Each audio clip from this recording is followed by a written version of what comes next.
nueva emisión de Café Mercosur, este encuentro en el que nos proponemos analizar la realidad de los países de la región con foco en los aspectos jurídicos. Hacemos este programa desde Rosario, Argentina, quien les habla, Osvaldo Di Princio, y desde San Pablo, Brasil, Ramiro Cayano Blanco. Este programa se transmite por RCA, radio oficial de Resistiendo con Aguante, y también por Las Voces del Muro. También nos pueden encontrar en www.cafemercosur.com y en las redes sociales Facebook y Twitter, también como Café Mercosur. O escribirnos a nuestro correo electrónico que es contacto@cafemercosur.com. Bueno, ¿qué tal, Osvaldo? ¿Cómo te va? ¿Qué tal, Ramiro? ¿Cómo estás? Bueno, vamos a comenzar entonces hoy con nuestra primera de las secciones llamada de terror.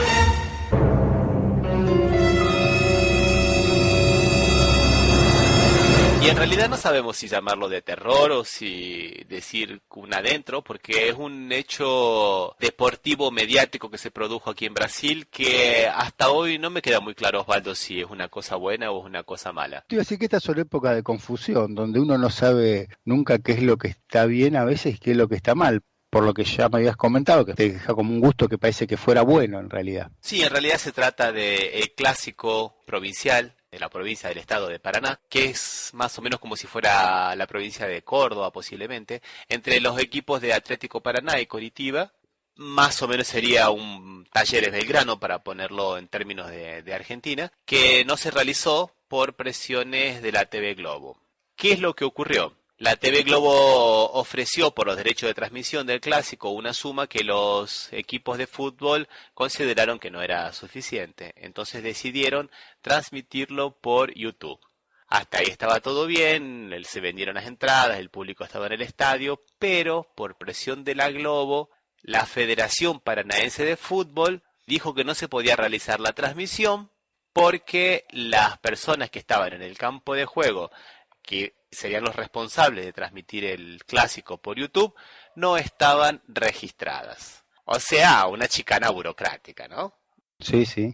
Entonces los equipos de fútbol decidieron no acatar la intervención de la Federación Paranaense de Fútbol y no jugaron el partido. Se fueron al centro de campo, se abrazaron, saludaron a la hinchada y las dos hinchadas comenzaron a cantar cánticos en contra de la Red Globo. Interesante, ¿no, Osvaldo? Sí, interesante y demuestra todavía la influencia que tienen los grandes medios hegemónicos en la transmisión. Y es interesante porque en realidad esto un poco trasciende la esfera de lo anecdótico y puntual de un caso específico de un partido de fútbol y tiene que ver con los derechos de transmisión y cómo se transmiten las cosas. Como explica un excelentísimo periodista aquí de Brasil, Paulo Henrique Amorim, la principal pauta oficial de dinero es de la Red Globo, indudablemente, ¿no? La que se lleva la mayor tajada de la torta publicitaria, ¿no? Uh-huh.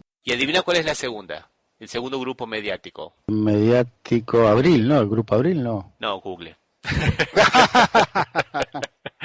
Entonces, en realidad esto es lo que viene a desvelar es esa lucha velada que está trabando en la Red Globo, que de alguna manera representa lo que conocemos como la vieja comunicación con estos nuevos players, con estos nuevos jugadores que vienen a aparecer ahora, que son los grupos de Internet, ¿no? ¿No es verdad, Osvaldo? Sí, es la misma competencia que se está dando acá en la Argentina, donde mucha de la torta, inclusive la torta pública, acá la pauta pública, creo que las redes sociales se llevan la parte más grande.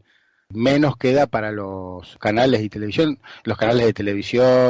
los diarios y todo, pero que en realidad parecería que está creciendo lo otro y se presenta la misma lucha esta. Pero me gustaba rescatar de lo que te escuchaba, Ramiro, es que la gente, a pesar de que lo invade constantemente los canales de televisión, que en Brasil creo que inclusive tienen más influencia que aquí en la Argentina todavía, porque la influencia de los diarios es menor, me daría la impresión que de todas maneras la gente, a pesar de ese bombardeo constante, sabe ubicarse y se da cuenta quién es el responsable de que no puedan ver el partido. Que el responsable no es que la federación haya querido ganar más dinero, sino que la O Globo ha impedido que se pueda emitir, y así lo entendió y así lo gritó. O sea, qué bueno, eso parece que es algo rescatable, ¿no? Esa es la parte buena. La Globo acusó el golpe, como se dice en el box, y después emitió una nota lacónica queriendo disculparse sin disculparse porque no tenía cómo y diciendo alguna cosa medio sin mucho contenido, como entendemos que cabe a los clubes disponer libremente de los derechos de los partidos que se enfrentan y nos estábamos sabiendo inclusive de la transmisión vía internet. ¿Qué significa eso? Nada. Sí, claro, no dijeron nada. O sea, se dieron cuenta que para ellos, por lo menos fue una publicidad en contra, como ya vienen recibiendo bastante.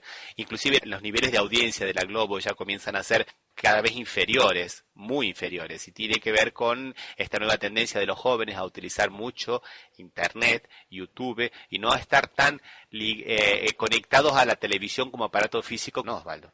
Sí, también yo escuchaba a veces muchos que, así jóvenes, que no tienen cable y tienen Netflix, o sea, tienen una buena conexión de internet para poder usar Netflix, etcétera, y dice que eso un poco está matando el cable. Bueno, tal vez posiblemente sea por eso que el gobierno argentino de Mauricio Macri le haya, entre gallos y medianoche, nuevamente, en otro supuesto error, entregado el 4G al grupo Clarín sin pagar absolutamente nada, cuando eso tenía que haberse hecho por licitación como se hizo anteriormente, ¿no es verdad, Osvaldo, no? Sí, como pasó y que lo hizo 2 días antes de ir a España, donde ya le había tocado a Telefónica, e hizo pagar $400 millones por la utilización de la banda de 4G, que a Clarín se la dio libre de polvo y paja, diríamos. Sí, con la promesa de que les va a dejar hacer transmisiones televisivas, pero solo a partir de 2018 o tal vez de 2019, ¿no? Aclarando que el 4G, ¿por qué es importante?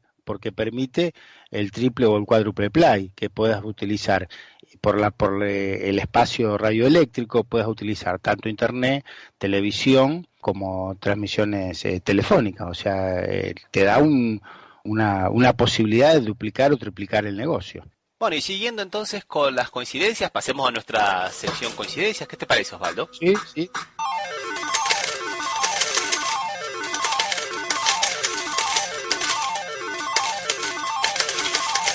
Hace un tiempo en Argentina, cuando fue lo del fallecimiento del ex fiscal Nisman, hubo un homenaje, se creó inclusive el premio Nisman. Premio creado por uno de los fondos buitres, el de Elliot, que creó un premio dado para las personalidades que se destacan, y tuvo la buena idea de ponerle premio Nisman, ¿no?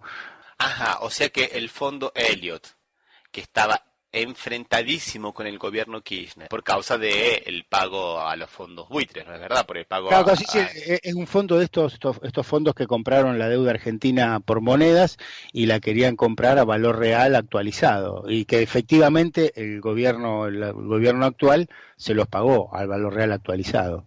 que acá en Brasil ha pasado alguna cosa más o menos parecida.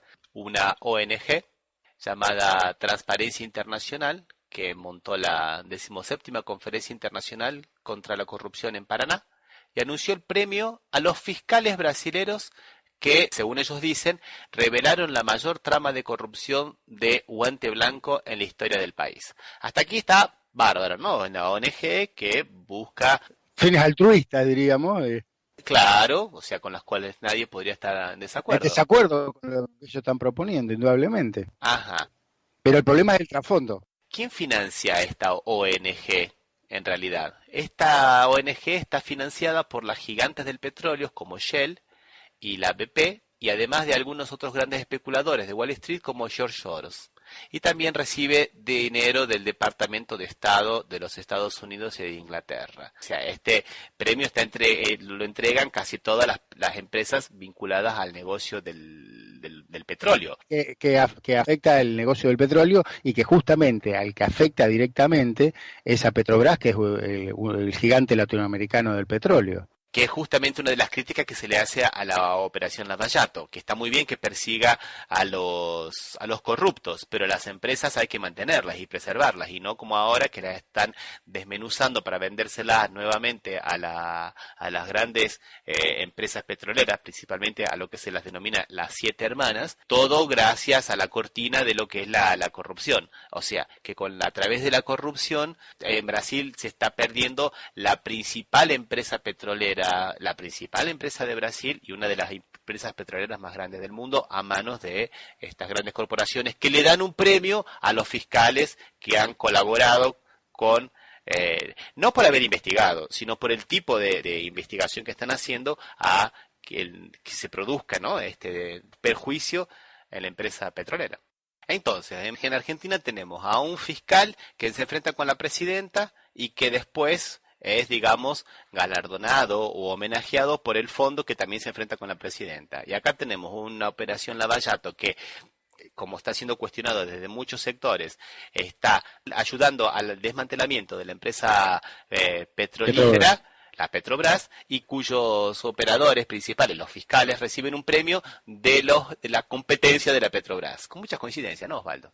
Sí, se cambian los nombres, pero se mantienen las operaciones, parecería.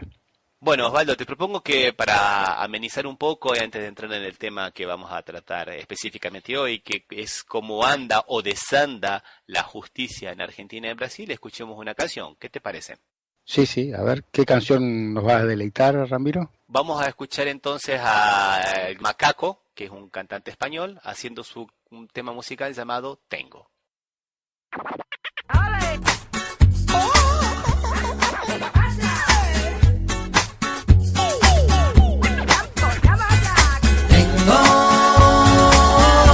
Y lo que tengo lo mantengo a base de amor y fe. Siento que si no estás no corre el viento, quizás afuera sí, pero no dentro de mí. Vengo sin maleta con lo puesto y esta canción mi remedio, vitamina para el vivir. Vuelvo y acelero si estás lejos, pongo el freno cuando pasas junto a mí. La melodía de una rumba me dijo el secreto no está en la tumba, sino en el vivir. Y viviendo a todo trapo, olvidé caminar despacio y las heridas en mis pies sentí. No cantaré a lo que desconozco, solo a lo que entró en el fondo, como el pozo del vino que bebí. Y antes de emborracharme, brindaré mirando a tus ojos y gritaré: el secreto es el amor que siento por ti. Tengo, y lo que tengo lo mantengo a base de amor y fe. Siento que si no estás no corre el viento, quizás afuera sí, pero no dentro de mí. Vengo sin maleta con lo puesto y esta canción mi remedio, vitamina para el vivir. Vuelvo y acelero si estás lejos, pongo el freno cuando pasas junto a mí. La primera lección aprendí, pero olvidé el cuaderno al salir. Y en la escuela de la vida no se puede repetir. Así que voy lápiz en mano, tomando notas y callando. A veces es mejor no decir.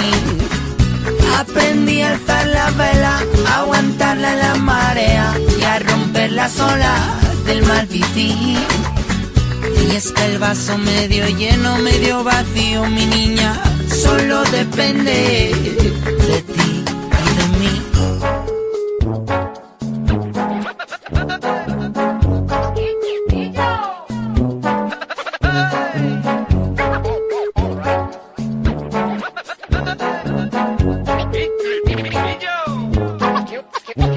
Y no es más rico el que más lleva, sino el que algo tiene y lo conserva, sin enfriarlo, sin olvidarlo en un cajón. Y no hay mayor tesoro que el que guardas en tu corazón, no en el bolsillo triste de un pantalón. Tengo, y lo que tengo lo mantengo a base de amor y fe. Siento que si no estás no corre el viento, quizás afuera sí, pero no dentro de mí. Vengo sin maleta con lo puesto y esta canción mi remedio, vitamina para el vivir. Vuelvo y acelero si estás lejos como el freno cuando pasas junto a mí.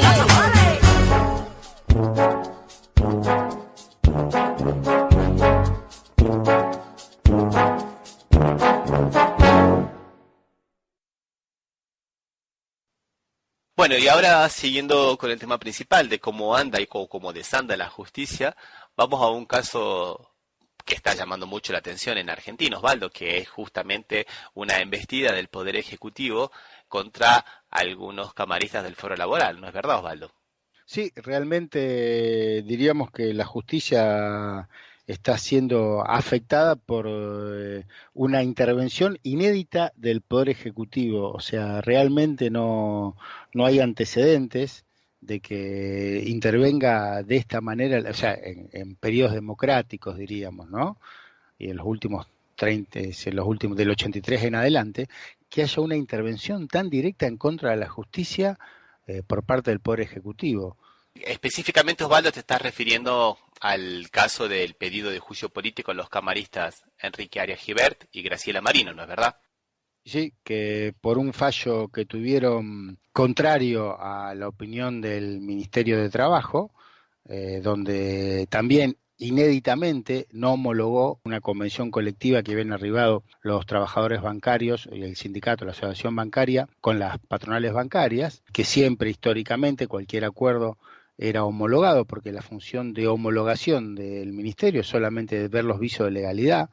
En este caso no había ningún vicio de ilegalidad en el acuerdo, por lo cual tendría que haber sido homologado directamente. O sea, siempre fue un trámite.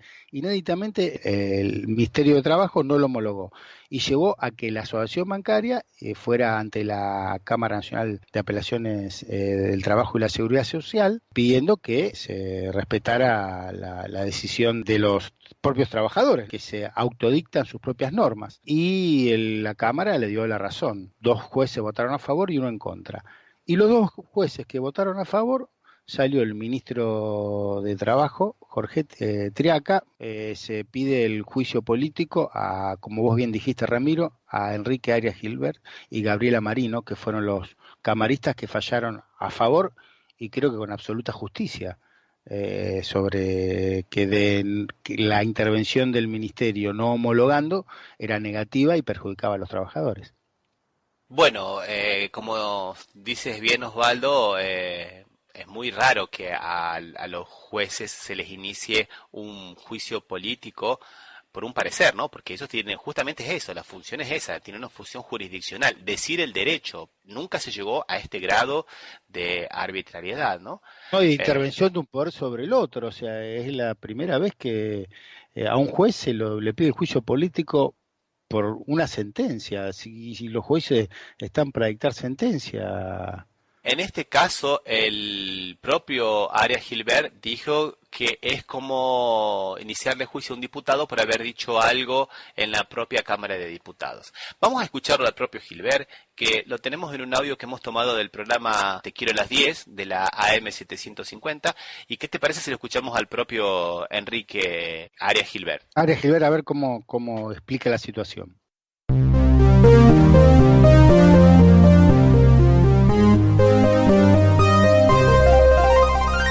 Explotó anoche y hoy a la mañana tiene que ver con la denuncia en el Consejo de la Magistratura por parte de Jorge Triaca, al ministro de Trabajo, a los jueces de Cámara que bancaron la parada de la bancaria y que dijeron, señores, este acuerdo tiene que refrendarse en el marco de la discusión paritaria. Uno de los jueces de Cámara, juez de feria denunciados, es Enrique Arias Gibert y está del otro lado. Doctor, ¿cómo le va? Sofía Caram, el equipo aquí de Te Quiero lo recibe. ¿Cómo recibió esta noticia? Bueno, en realidad con bastante asombro, ¿no? O sea, porque es realmente asombrosa. Realmente decir es que decidir que por los contenidos de lo que uno opina se va a hacer un enjuiciamiento, o sea, lo que uno opina de derecho en el ámbito de las sentencias. ¿Y en cuanto a los argumentos, doctor? O sea, primero hay cosas que, primero no conozco los argumentos. Lo que yo leí como versiones periodísticas que dejaron trascender, demuestra que quien hizo trascender esto hacia el periodismo tiene serios problemas de comprensión de textos. Es decir, están el problema, o sea, lo que dijo la Cámara fue, frente a un planteo de urgencia en el que decían que había un acuerdo con la patronal, con los representantes mayoritarios de la actividad, que tenía principio de ejecución y que iban a quedar los trabajadores sin cobrar inmediatamente, con lo cual se iba a producir una profunda desazón social. Lo que dijimos fue, paremos por 10 días, porque lo que se les dijo no es, esto queda, es una medida cautelar in aeternum. Esta no era una medida de esas. Claro, una cuestión de fondo. No es cuestión de fondo, dijimos, acá hay una amenaza con suficiente verosimilitud de una violación de derechos de particulares por parte del Estado, que obviamente va a ser objeto de un juicio serio de conocimiento. Sin juicio serio de conocimiento no hay nada. De hecho, yo le dije, ustedes en 10 días no presentan la demanda, esta medida caduca. ¿Por qué? ¿Qué es lo que está detrás de todo esto? Fundamentalmente entender, por ahí escuché otro que era que como que nosotros le queríamos sacar la facultad al Ministerio de Trabajo para atribuírselos a la justicia, que en realidad la facultad de realizar convenios colectivos de trabajo es una facultad que no es del Ministerio de Trabajo ni es del Poder Judicial, es de las organizaciones sindicales de trabajadores y de las organizaciones de empleadores, que son consideradas suficientemente representativas. Lo que no puede, o sea, el Ministerio de Trabajo por supuesto que puede actuar, pero lo que no puede actuar es arbitrariamente, o sea, a su arbitrio, porque se me canta, eso es arbitrario. Y eso es lo que no pueden. Doctor Gibert, le digo yo los argumentos de la presentación del Ministerio de Trabajo en el Consejo de la Magistratura para el pedido de sustitución y también de la otra magistrada, de Graciela Marino. Mal desempeño, falta de idoneidad, negligencia grave, arbitrariedad, falta de imparcialidad e incumplimiento de la Constitución Nacional. Bueno, a ver, convengamos que soy juez desde 1989, ¿verdad? O sea que como para idoneidad es medio tarde para darse cuenta. Bien. ¿Y desde el 89 esta parte, vivió algo similar a esto? No, y mire que le he dictado sentencias que no le gustaron a ninguno de los poderes ejecutivos que vinieron hasta ahora. O sea, desde 1989 ahora hubo muchos, y de todos los colores, y a todos les salieron cosas que no les gustaban. Doctor Gibert Pancho, los saluda. ¿Qué tal? Bien. La posición de la doctora Graciela Marino es concordante con la suya, por supuesto. Por eso, en realidad el voto primero es de la doctora Marino, si bien lo redactamos en conjunto. Yo adhiero al voto de la doctora Marino. ¿Y la estrategia, digamos, va a ser conjunta a partir de ahora? Porque evidentemente... A ver, hay dos cosas que ustedes están dando por sentadas. Que está la denuncia hecha. Primero, que está la denuncia hecha. Segundo, que la denuncia hecha sea tratada por el Consejo de la Magistratura. Claro. Tercero, que sea necesario defenderse del absurdo. O sea, ¿de qué estrategia vamos a hablar cuando a uno lo sancionan por lo que está obligado a hacer? Entonces le pregunto, digamos, por fuera de la cuestión ya legal en concreto, ¿usted siente que esto es un amedrentamiento? Mire, yo lo que siento es que es un acto impropio por parte del ministro de Trabajo. Gracias. No sé nada, hasta luego.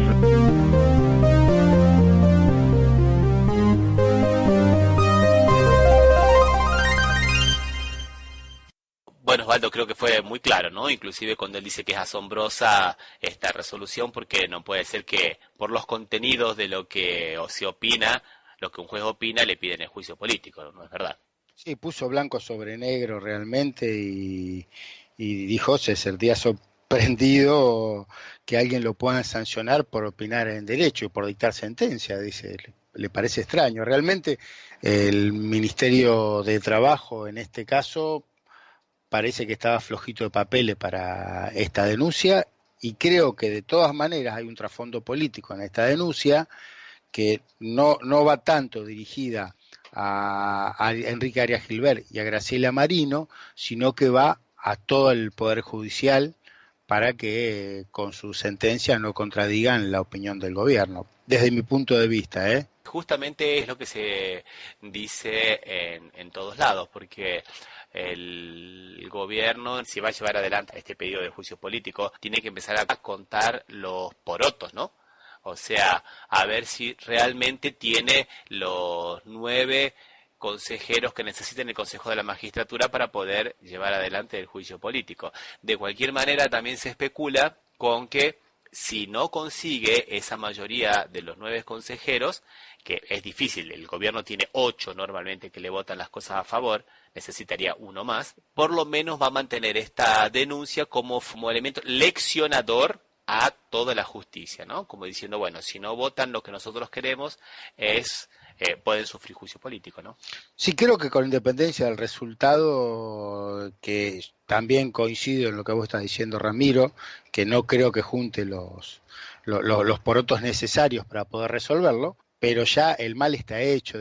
Yo me imagino cualquier camarista, cualquier juez que tenga que dictar una resolución que a pesar de lo justo de su resolución afecta al gobierno, va a sentir una carga de decir, y si me piden el juicio político. Lo que pasa, Osvaldo, que toda acción tiene una reacción, y aquí me parece que el gobierno se ha equivocado, porque primero que ni siquiera es una sentencia definitiva lo que ha motivado esto, ¿no? Sino que simplemente una medida cautelar. Una cautelar, sí.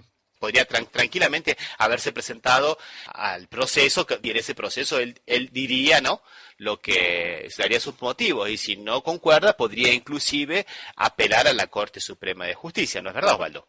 Sí. O sea, primero de eso, que es una medida cautelar, y si contra una medida cautelar le piden juicio político por simplemente decir el derecho, me parece que esto va a crear una reacción bastante fuerte dentro de toda la familia judicial como se la conoce. Por lo pronto, vamos a escuchar, ¿qué te parece, Osvaldo?, a Luis Ramírez, del vicepresidente de la Asociación de Abogados Laboralistas, que tiene una opinión bastante contraria a la posición del gobierno, justamente por esto que estamos diciendo. ¿Qué te parece, Osvaldo? Bueno, a ver, vamos a escucharlo, a ver qué dice. Bueno, este audio lo hemos tomado del programa de Néstor Espósito de Radio del Plata.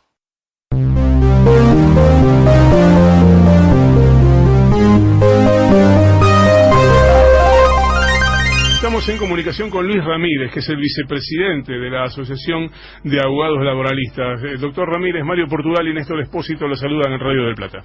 ¿Cómo les va? ¿Qué dice? ¿Cómo le va? Bueno, bien, muy bien. Nos cuenta su visión sobre esto que está pasando con 2 camaristas del Fuero del Trabajo. Bueno, confieso que es un hecho que es un hecho que nos impacta un poco, ¿no? Porque no es la primera vez, por supuesto, que alguien le pide un juicio político, digamos, a un juez, pero que el Poder Ejecutivo, frente a un fallo que no le agrada, que le disgusta, que le parece incluso, digamos, erróneo, podría ser, le pida juicio político a los jueces, es un hecho bastante insólito,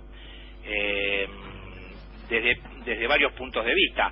Primero porque jurídicamente parece insostenible el pedido de juicio político, es decir, técnicamente parecería casi imposible que el Consejo de la Magistratura acepte enjuiciar y remover a 2 jueces por una opinión jurídica vertida, digamos, en una sentencia. Y políticamente también parecería un error cuando el problema de fondo, que era esta famosa paritaria de los bancarios, termina zanjada por otra vía. Entonces, donde este hecho judicial que hubo en el medio ha pasado a un segundo plano. Entonces, resulta realmente llamativa esta actitud, una actitud muy muy agresiva de un poder hacia otro poder. Doctor, le propongo explicarlo en estos términos para que lo entienda mi mamá, que tiene 82 años y que está escuchando la radio en este momento. El pedido de juicio político se hizo porque los dos camaristas fallaron algo que no le gustó al gobierno. Exactamente.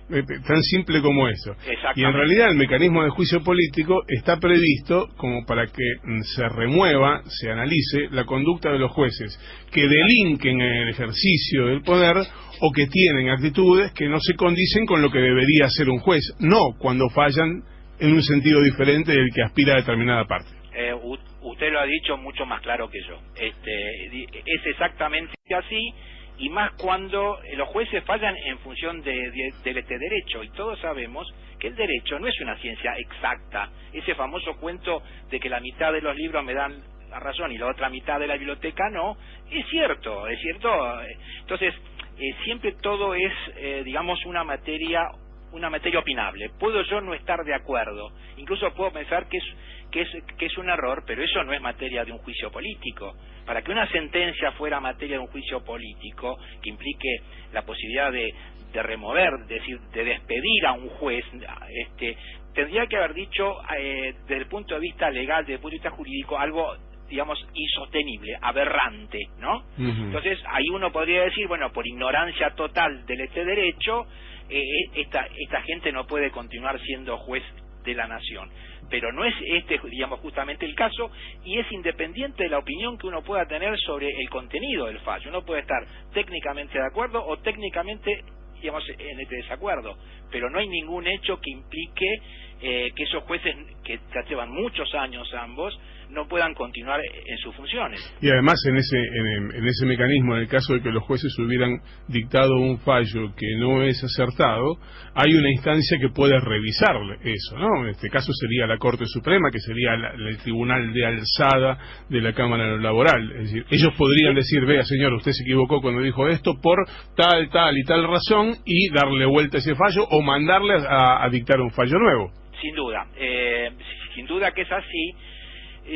Yo lo que me temo con esta actitud, que estoy seguro que que ya los medios van a empezar a hablar de otro error no forzado de este gobierno, pero me temo que no sean tantos errores no forzados, sino que quizás se ha querido enviar una señal muy fuerte hacia el resto de la justicia, ¿no? Porque este es el punto. Uno se puede quedar digamos, en el caso puntual o ver qué puede haber un poco más atrás. Entonces, esto estaría diciendo, otra lectura es, señores jueces, ojo con lo que van a decir cuando afecte los intereses del gobierno, porque nosotros estamos dispuestos a ir por la cabeza de ustedes. Y esa señal para cualquier país normal es pésima. Suena casi a extorsivo. Absolutamente. Gracias por este contacto con Radio del Plata. Era Luis Ramírez, vicepresidente de la Asociación de Abogados Laboralistas, contándote cómo dos jueces que fallaron diferente de lo que era la aspiración del Ministerio de Trabajo, 24 horas después de homologar una paritaria que no resultó como pretendía el Ministerio de Trabajo, terminan denunciados ante el Consejo de la Magistratura, les promueven el juicio político por parte del Ministerio de Trabajo.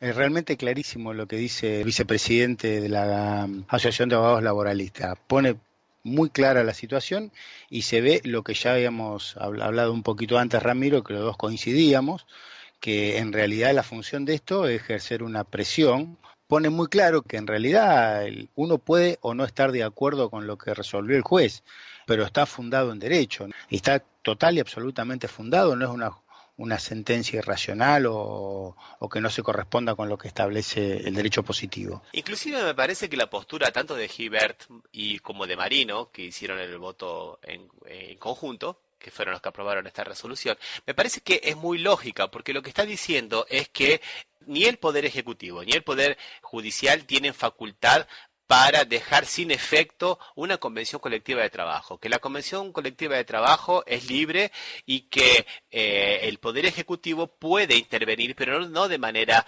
arbitraria, como fue en este caso, que porque no se ceñía al 18% que quería el gobierno como meta inflacionaria, porque quieren llevar los salarios a la baja para poder de alguna manera contener la inflación, simplemente se negó a homologar la paritaria. Y como bien decís, Osvaldo, esto es insólito porque la homologación es un acto que si no hay ningún vicio se tiene que realizar, no tiene la facultad de ver el mérito o la oportunidad de la homologación. ¿No es verdad, Osvaldo? No, realmente, y que es de aclarar que, como bien lo había dicho el juez en el audio anterior, el Ministerio de Trabajo ni el Poder Judicial son parte de una convención colectiva. Uno de los principios generales del derecho colectivo del trabajo indica que las partes tienen la posibilidad de dictarse sus propias normas. Habla de las partes. ¿Cuáles son las partes? La Asociación de Trabajadores por un lado y la Asociación de Empleadores por el otro. El Estado cumple solamente su deber de legalidad, como también cumple el Poder Judicial su deber republicano de controlar lo que hace el Poder Administrador. O sea, realmente yo creo que el juez actuó dentro de lo que es un sistema republicano.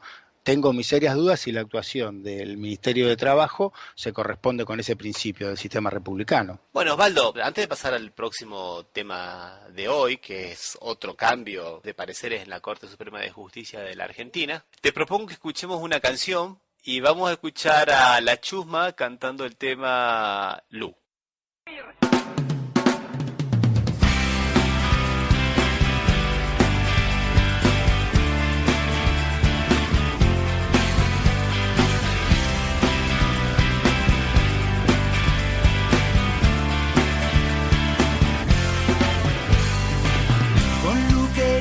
Saber cómo es la vida en llamas. Con Lu quería preguntarle al mundo cómo hacer para sobrevivir con toda la miseria humana que hay, que deshace los pocos amores que van. Lu, tu sonrisa recuerdo.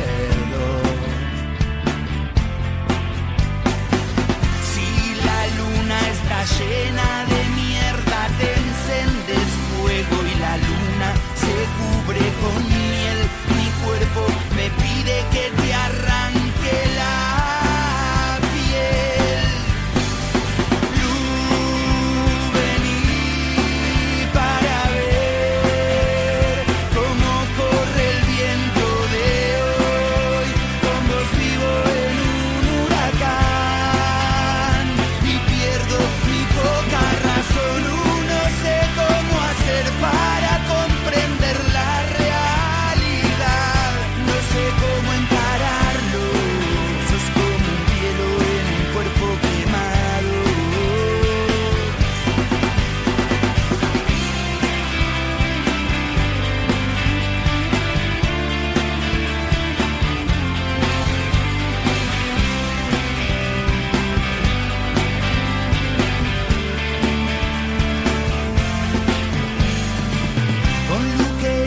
Saber cómo es la vida en llamas hoy. Lu, tu sonrisa recuerdo. Lu, vení para ver cómo corre el viento de hoy. Con vos vivo en un huracán y pierdo mi poca razón. No sé cómo hacer para comprender la realidad. No sé cómo encararlo.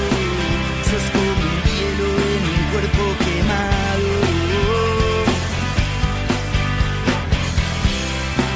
Sos como el fuego de este mundo limado.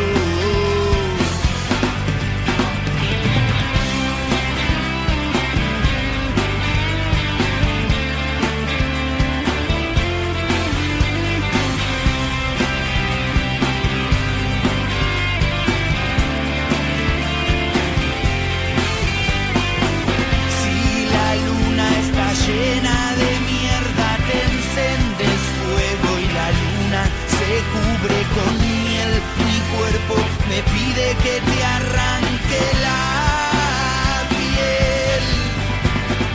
Lu, vení para ver. Sos como un hielo en mi cuerpo quemado.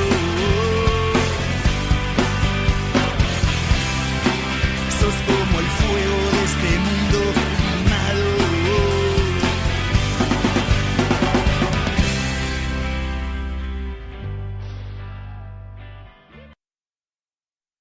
Bueno, seguimos entonces con el tema que nos habíamos propuesto hoy, Osvaldo, y nos vas a comentar un poco de este cambio en la jurisprudencia de la Corte que se ha dado repentinamente, ¿no es verdad? Sí, hasta recién veíamos hablando que el gobierno estaba influenciando sobre el Poder Judicial a través del pedido de juicio político y etcétera. Pero también ha salido en el mismo sentido, pero no ya por influencia del Poder Ejecutivo, que el mismo Poder Judicial está adaptando sus principios o sus reglas o sus normas o sus decisiones a la opinión que quiere el gobierno, el Poder Ejecutivo. Y como muestra tenemos dos que son las que salieron en el último tiempo. Una en un juicio era Carlos Menem contra Editorial Perfil, contra Jorge Fontevecchia, por una opinión que había vertido y que la Corte Interamericana de Derechos Humanos había resuelto que ese fallo afectaba a la libertad de prensa, etcétera, y que debía ser respetado por los jueces argentinos. Había una jurisprudencia que se mantenía desde la última Corte en adelante y después de la reforma constitucional, que daba la posibilidad que los tribunales argentinos locales estaban obligados a respetar las decisiones de la Corte Interamericana de Derechos Humanos. En este caso, que estamos hablando, el caso de Marras, que es el de Menem contra Editorial Perfil, rompe esa tradición y dice que las sentencias de la Corte Interamericana de Derechos Humanos no son de aplicación obligatoria por la justicia local. O sea, lo que en derecho se conoce vuelve a la teoría dualista, ¿no? O sea que habría dos regímenes jurídicos independientes, por un lado el derecho internacional y por el otro lado el derecho nacional, y que para que una norma del derecho internacional sea válida, en este caso la competencia de la Comisión Interamericana de Derechos Humanos tenga validez en la Argentina, tendría que haber alguna norma en Argentina, alguna ley o algún acto administrativo que la reciba, ¿no es verdad? Es eso, Osvaldo. Sí, y que tampoco antes el principio instaurado después de la reforma constitucional era que las resoluciones de la Corte Interamericana se aplicaban por los jueces locales y no podían contradecir esa decisión. Hoy por hoy esa postura por lo menos está en duda. Lo cual nos lleva a que la vieja discusión entre el monismo y el dualismo, ¿no? En el cual si un Estado reconoce un tratado y una convención, ¿por qué después lo desconoce cuando tiene que cumplir sus resoluciones, ¿no? Es un poco ir en contra del pacta sunt servanda, o sea, si firma un tratado de buena fe, se supone que va a cumplir esas resoluciones, ¿no es verdad, Osvaldo? Sí, que más cuando la propia Constitución, en el artículo 75, inciso 22, le da jerarquía constitucional de los tratados de derechos humanos, o sea, lo pone a la altura de la Constitución, por lo cual las resoluciones de estas comisiones tendrían que ser de aplicación obligatoria. Y me suena un poco raro que esto aparezca ahora, en un caso que ya estaba medio que zanjado, no costaba absolutamente nada cumplir con lo que decía la Convención Interamericana, pero deja un precedente interesante a la luz de lo que va a ocurrir ahora con el caso de Milagro Sala, ¿no es verdad, Osvaldo? Exactamente, porque hay una resolución de la Convención Interamericana de Derechos Humanos que dice que se la deje en libertad, se solicita la libertad, y con este fundamento tranquilamente se podía ignorar esa resolución de la Comisión Interamericana de Derechos Humanos. Parecería que tendría, que como toda acción política tendría un trasfondo que se trasciende lo jurídico. Sí, es verdad. Y bueno, aquí en Brasil nosotros tenemos un caso no tan doctrinario, pero también tiene sus bemoles, que se dio con relación a las designaciones como ministros del expresidente Luis Ignacio Lula da Silva, cuando el país era presidido por Dilma Rousseff, y ahora una nueva designación de otro ministro, Wellington Moreira Franco, por el presidente Temer. En el primer caso, cuando Dilma designa como ministro a Lula, Gilmar Méndez, que le tocó en sorteo definir eso, porque no fue... Acá hay que aclarar una cosa, Osvaldo. Aquí en Brasil tenemos dos sistemas de resoluciones del Superior Tribunal Federal y de algunos otros organismos colegiados. Tenemos lo que se llaman decisiones monocráticas, o sea, lo resuelve una sola persona y después puede ser apelado al plenario. Al pleno. Claro, al pleno. Y en las resoluciones del pleno. Entonces le tocó a Gilmar Méndez en una resolución monocrática ver si Lula podía ser ministro o no. Y claro, Gilmar Méndez, aliado totalmente al partido, al PSDB, al partido del expresidente Cardoso y a Aécio Neves, dijo que no, porque eso crearía un tumulto, o sea, una perturbación en las investigaciones realizadas por la Lava Jato, entonces no podría ser designado ministro. Acá la cuestión está que si a los ministros los juzga por competencia originaria y exclusiva el Tribunal Superior Federal. Sí, claro. Y no los jueces de primera instancia. Y a Lula lo venía investigando el juez Moro de Curitiba, que es un juez de provincia. Entonces, supuestamente, con esta nueva designación como ministro, él pasa a tener lo que acá en Brasil se llama foro privilegiado, que en realidad es el Supremo Tribunal Federal. Ahora, en un caso exactamente igual, Wellington Moreira Franco lo designa ministro de la Secretaría General de la Presidencia, y bueno, ahora el Partido Socialista y partido de la ex ministra Marina da Silva, Rede, entraron con aquel antecedente de la prohibición de que Lula sea designado ministro, entraron con ese precedente, impugnando la designación de Wellington Moreira Franco, que pertenece al PSDB, partido nuevamente de Cardoso y de Aécio Neves. Y bueno, ahora el juez Celso de Mello, en un criterio diferente, mucho más ceñido a derecho, dijo que primeramente cuestionó el instrumento jurídico por el cual se pedía que no se designe, que es una acción de amparo. Y es interesante porque cuando el Superior Tribunal Federal toma conocimiento del caso de Lula, también fue por una acción de amparo que interpusieron dos partidos, el PSDB, nuevamente, y el PPS, que es otro partido. Y en su momento, el ministro Gilmar Méndez, contradiciendo sus propios posicionamientos anteriores, dijo que la acción de amparo era posible porque podía haber algunos derechos difusos de los afiliados de ese partido podían estar involucrados. Vamos a ver, Osvaldo, la acción de amparo sirve para proteger derechos subjetivos, ¿no es verdad? Sí. ¿Qué derecho subjetivo tiene un partido político en la designación de un ministro de otro partido político en el gobierno? No está nada claro, que es lo que dice actualmente el ministro Celso de Mello. No tiene absolutamente nada que plantear un partido político, porque no hay derecho de un partido político a que no se designe un ministro del gobierno. El nombramiento de un ministro es una decisión política de quien ejerce el gobierno. Sí. O sea, es muy agarrado de los pelos pensar que porque esa persona está siendo investigada en un eventual procedimiento judicial no pueda ser designado ministro.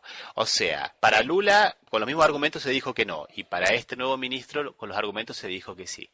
Otra de las cosas que también ha cambiado también la jurisprudencia, digamos, en este caso de los dos ministros, ¿no? Que en el caso de Lula la investigación era suficiente para que no se le permitiera ejercer como ministro. Y ahora Celso de Mello, en un criterio mucho más acertado a derecho, dice que no es suficiente una simple investigación, que tiene que haber por lo menos o una sentencia firme, o por lo menos que la persona esté imputada de un delito, no simplemente siendo investigado. Este fallo está muy bien colocado, Osvaldo. El problema no es este fallo, el problema es el fallo anterior en realidad.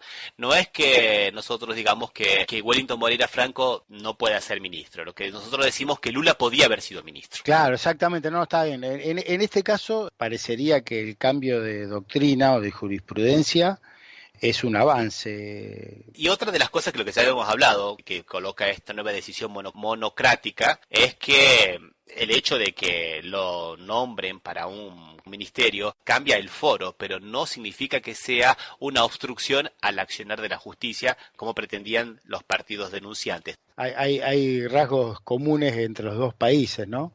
Sí, y ambos benefician al mismo partido político, ¿no? Al PSDB. Sí, parecería que con un poco más de fundamento jurídico en Brasil que acá, y acá los fallos de la Corte evidentemente benefician al Poder Ejecutivo Nacional y o el de alguna provincia, como el caso de Jujuy, en el caso de Milagros Sala, podría ser. Osvaldo, vamos a seguir hablando un poco de estos cambios de la jurisprudencia, pero antes te propongo hacer otra pausa musical para tomar un poco de aire y después seguimos. ¿Qué te parece? Sí, seguimos, Ramiro, con buena música. Vamos a escuchar entonces una canción de Caetano Veloso llamada Podres Poderes, o en español, Poderes Podridos.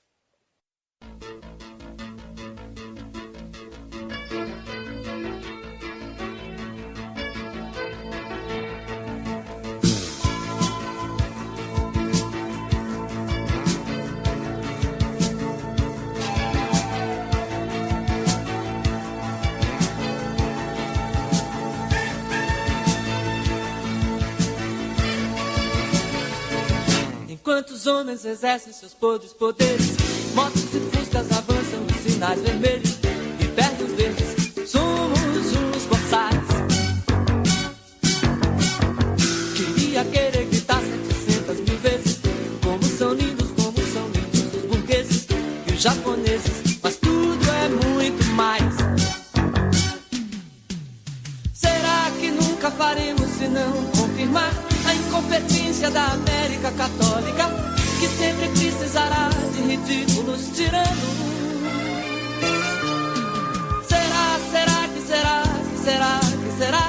que esta minha estúpida retórica terá que soar, terá que se ouvir por mais de um ano? Enquanto os homens exercem seus podres poderes, índios e padres e bichas, negros e mulheres e adolescentes fazem o carnaval. Queria querer cantar afinado com eles, silenciar em respeito ao seu transe num êxtase, ser indecente, mas tudo é muito mal. Ou então cada paisano e cada capataz, com sua burrice para jorrar sangue demais nos pantanais, nas cidades caatingas e nos gerais. Será que apenas os hermetismos pasquais, os tons, os mil tons, seus sons e seus dons geniais nos salvam, nos salvarão dessas trevas e nada mais?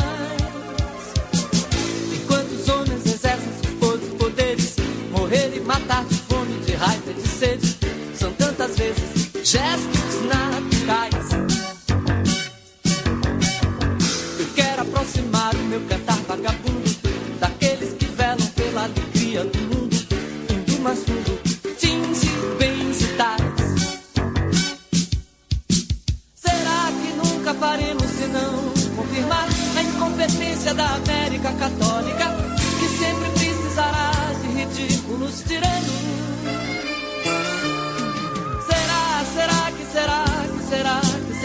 Será que esta minha estúpida retórica terá que soar, terá que se ouvir por mais de um ano?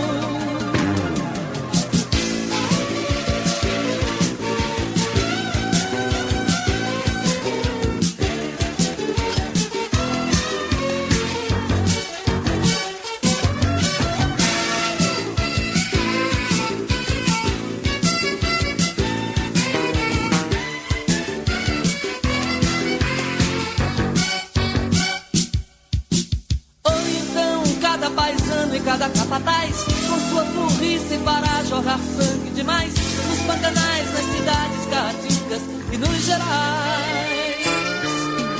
Será que apenas apenas os hermetismos pasquais, os tons, os mil tons, seus sons e seus dons geniais nos salvam, nos salvarão dessas trevas e nada mais.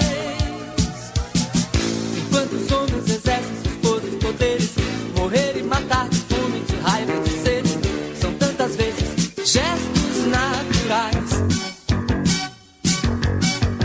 Eu quero aproximar o meu cantar vagabundo daqueles que velam pela alegria do mundo, do mais fundo, fins e bens e tais.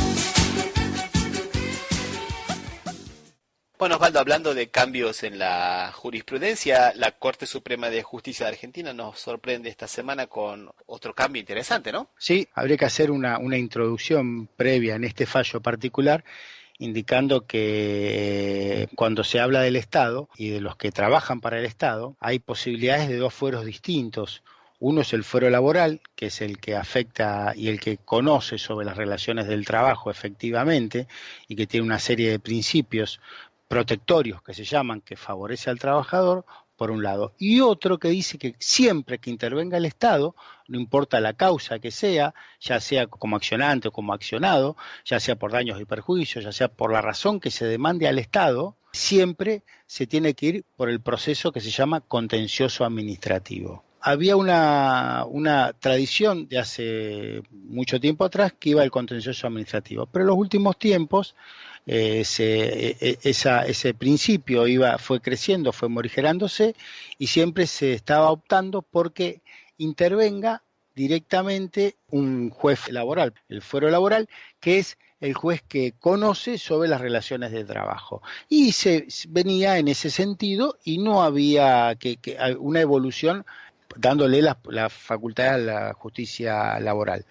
Bueno, como bien vos dijiste, Ramiro, esta semana la Corte Suprema emitió un fallo que da vuelta esta teoría que las cámaras estaban utilizando, que era que interviniera el fuero laboral. Y en un caso donde trabajadores que eran del AFCA, había tenido una serie de nombramientos durante la gestión anterior, durante el gobierno anterior, y en enero del año pasado finalizó el contrato que tenían y fueron todos despedidos. Ellos iniciaron acciones ante la justicia laboral, que les dio la razón y dijo que eran principios de derecho laboral y ordenó la reincorporación. Bueno, el gobierno nacional, ¿qué hizo? Pidió la intervención de la Corte Suprema de Justicia de la Nación. Y la Corte Suprema de Justicia, apartándose de lo que era la tendencia, dice que corresponde el fuero contencioso administrativo. O sea, un cambio interesante porque la justicia laboral, según habíamos hablado algunas otras veces, Osvaldo, es más rápida que el foro contencioso administrativo y tiene otra filosofía a la hora de juzgar, ¿no es verdad? Exactamente, o sea, en la justicia laboral concibe que son dos partes y que una parte es la parte débil, que es el trabajador. Se llama principio protectorio, que ya también lo hemos nombrado en varias oportunidades. En cambio, el contencioso administrativo, el Estado es juez y parte, el Estado se juzga a sí mismo y dice que somos todos iguales ante la ley, inclusive somos iguales ante el Estado. Esta resolución es en perjuicio de los trabajadores. Y bueno, qué interesante que esto aparezca justamente cuando posiblemente se vengan las avalanchas de juicios por todos los despidos que hicieron cuando ni bien asumieron el gobierno, ¿no es verdad? Sí, y este sí fue el fallo último. Este no es el primer caso que se dicta, ya hubo otro antecedente en noviembre último, donde los jueces de la Corte dejaron sin efecto un fallo de la Cámara Laboral que ordenaba la reincorporación de 4 empleados de la planta de Lotería Nacional, lo cual ya implicaba que están no convalidando las sentencias de los fueros laborales cuando afectan al Estado. Y siguiendo aquí en Brasil, acá también tenemos algunos cambios de pareceres según quien sea la persona juzgada. Al expresidente Lula se le negó también en una de las causas que saliera uno de los procesos del Tribunal Provincial de Paraná, donde está el juez Moro, y que se lo llevaran al Tribunal Federal de Justicia, porque Lula aducía que como era una causa compleja donde también estaban implicados ministros y senadores, también él debería ser juzgado por lo que se llamaría, digamos, el foro de atracción. Sí, sí. Y el Tribunal Superior de Justicia dijo que no había foro de atracción, entonces a los senadores y a los ministros que estaban en ese caso siendo investigados por el mismo hecho que Lula, se lo juzgaba en el Tribunal Superior Federal y a Lula en el de primera instancia de Paraná con el juez Moro. Pero resulta ahora que cuando el investigado es el expresidente José Sarney del partido de Temer, las cosas cambian un poquito. Porque en este caso, como son también investigados el senador Román Calleiros y Romero Yucá, que tienen foro privilegiado, el Superior Tribunal de Justicia dijo que a Sarney también tendría que permanecer en ese foro, entonces no iba para el juez de Curitiba Moro. Interesante, ¿no, Osvaldo? Hemos cambiado ahora de teoría según sea el color de la camiseta del imputado, ¿no es verdad? Sí, parecería que las decisiones tienen un solo destinatario como víctima, José Ignacio da Silva, ¿no? Parecería que todo contra Lula. ¿Qué te parece si dejamos por aquí y vamos anunciando que para el próximo programa vamos a destinarlo específicamente a las mujeres, porque se va a conmemorar el Día Internacional de la Mujer? Les recordamos que este programa sale en duplex por RCA, radio oficial de Resistiendo con Aguante, y también por la radio Las Voces del Muro. Y que nos pueden encontrar en www.cafemercosur.com y en las redes sociales, Twitter y Facebook como Café Mercosur. Osvaldo, hasta la próxima, un abrazo. Hasta la próxima, Ramiro, un abrazo.